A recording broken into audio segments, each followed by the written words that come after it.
Based on a true story, we begin in 2020 at the Scottish Child Abuse Inquiry, where Patricia Dishon introduces the case of child transportation from Scotland to Canada in the late 1800s.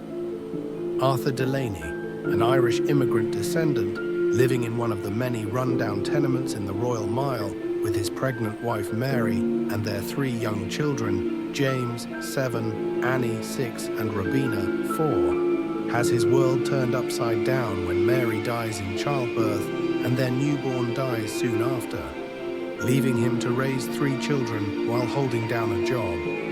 It is at this time that he meets Miss Guthrie, an assistant in the Edinburgh and Leith Children's Aid and Refuge charity, run by Emma Sterling, who is in the process of concluding an agreement with the Canadian government to transport children to Canada as part of an immigration program. Miss Guthrie, aghast at the condition of his children, encourages Arthur to place them in the care of the charity in the knowledge that he can retrieve them at any time. Eventually, Arthur, who has lost his job and is struggling to cope, places the children in the refuge, but crestfallen and overcome with despair, he takes to alcohol and loses all sense of self-being. Burdened with guilt, while the children, taken under the wing of the anti-Catholic Emma Sterling, are trained and transported to Hillfoot Farm in Nova Scotia as child labour.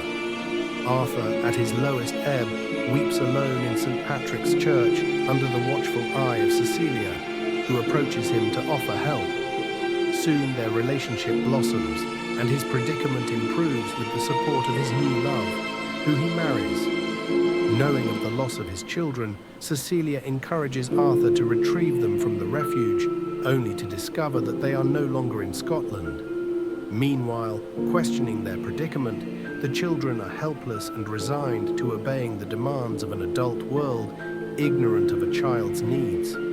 So ensues a determined legal battle between Arthur, with the support of the close-knit community, against Emma Sterling and the charity, in an epic emotional drama that takes him across the Atlantic to Nova Scotia in his desperate search to find and bring back his children.